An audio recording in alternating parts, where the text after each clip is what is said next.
sini saya akan memberikan sebuah pembelajaran mengenai materi peluang. Di mana untuk materi peluang itu ada beberapa sub materi, dan sebelum saya lanjutkan untuk masuk ke dalam materi, tolong bantu untuk subscribe untuk channel saya ya, di Endomed Official. Di situ banyak sekali untuk tutorial di dalam pembelajaran ataupun dunia pendidikan. Baiklah, kita langsung saja ke dalam materi. Di dalam materi peluang itu ada beberapa yang harus kita pelajari. Seperti contoh di sini ada faktorial, terus peluang gabungan dari dua kejadian, ada permutasi, terus peluang itu sendiri, serta permutasi unsur yang sama, kombinasi, dan permutasi siklis untuk yang terakhir. Untuk menuju yang pertama, yang pada awalnya kita masuk ke dalam faktorial, dimana untuk faktorial itu dirumuskan untuk n faktorial. Jadi lambang ini, sebentar ya, lambang tanda seru ini merupakan lambang atau notasi dari faktorial, atau dibaca dengan faktorial. Jadi n faktorial sama dikali n kurangi 1 atau data kurangi 1 dikali lagi n kurangi 2 kali lagi n kurangi 3 faktorial. Nah, jadi setiap clue ini akan berkurang 1 ya di sini. Seandainya n nya 10 dikurangi 1 jadi 9, kurangi 1 lagi menjadi 8, kurangi 1 lagi menjadi 7, dan seterusnya. Nah, ini untuk identitas faktorialnya. Kalau 0 faktorial itu sama dengan 1. Diingat-ingat ya, walaupun 0 di sini apabila menggunakan faktorial itu bernilai 1, dan apabila 1 faktorial itu juga bernilai 1. Jadi seperti itu untuk faktorialnya. Ini untuk contoh soal dari faktorial ya. Ini contoh soal dari faktorial. Dicontohkan 6 faktorial dibagi 3 faktorial itu sama dengan berapa? Terus yang B itu n faktorial dibagi dengan n kurangi 3 faktorial itu sama dengan berapa? Ya, yang B ini tidak berupa angka ya, ada yang berupa notasi saja, notasi n.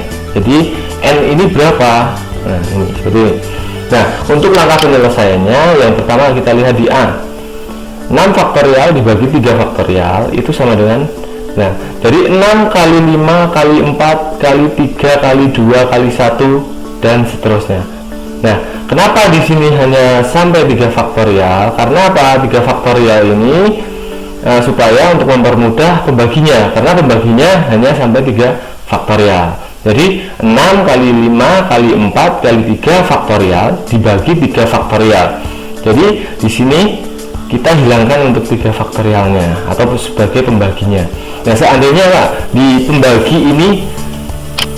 pembagi tersebut yang di sini itu sampai 4, berarti nanti untuk pengalinya sini ya juga sampai 4 faktorial saja untuk mempermudah kalian dalam membaginya. Contoh di sini, seandainya 5 faktorial dibagi 2 faktorial,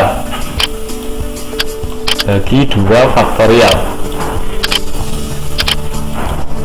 Nah, sama dengan berapa untuk mencarinya? Ya 5 kali 4 kali 3 kali 2 faktorial. Karena apa? Pembaginya di sini adalah 2 faktorial.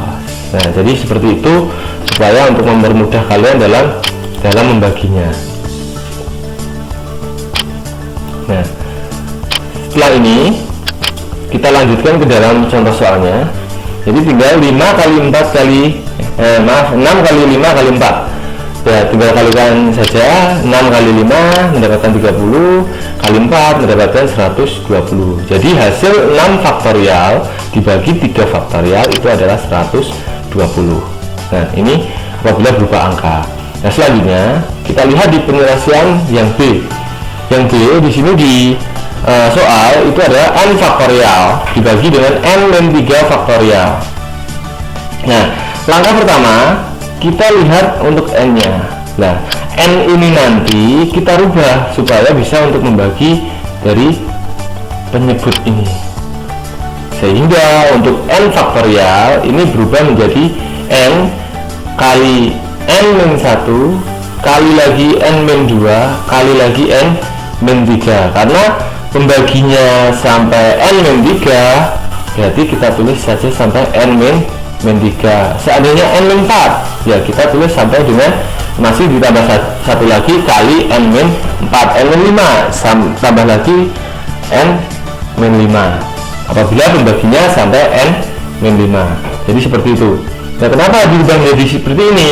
Karena n faktorial tadi dirumuskan di sini. N faktorial itu adalah n kali x n-1 kali n-2 sampai dengan tak hingga ya, n sampai tak hingga.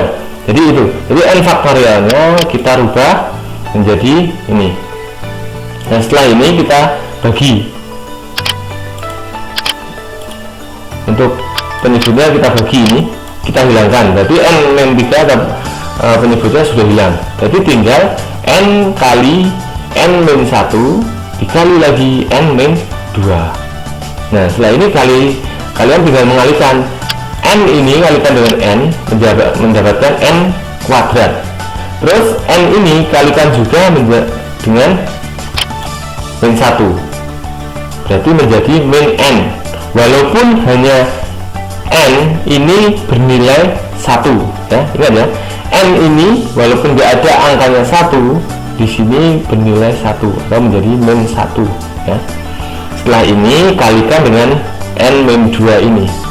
Nah, ini kalikan n-2 sehingga kita kalikan lagi n kuadrat dikali n mendapatkan n pangkat 3. N ini kalikan yang satunya kalikan min 2 mendapatkan min 2 n kuadrat. Setelah ini kalikan keduanya, tinggal yang n ini kalikan n mendapatkan min. Ingat, ini tanda atau operasi ini jangan sampai lupa ya.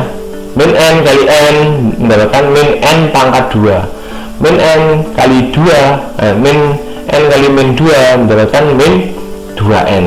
Jadi ini adalah hasil dari perkalian ini. Setelah itu kita jadikan satu. Di sini yang kuadrat ada 2, yaitu min 2n kuadrat dan min n kuadrat.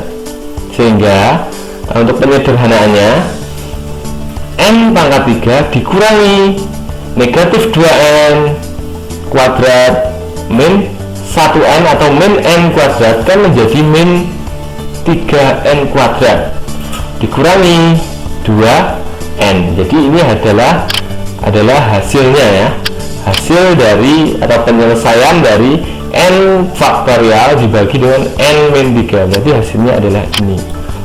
Nah, itu adalah untuk contoh soal di faktorial. Nah, mungkin sampai sini dulu untuk materi pertama. Untuk selanjutnya kalian pelajari dulu. Apabila ada yang belum jelas bisa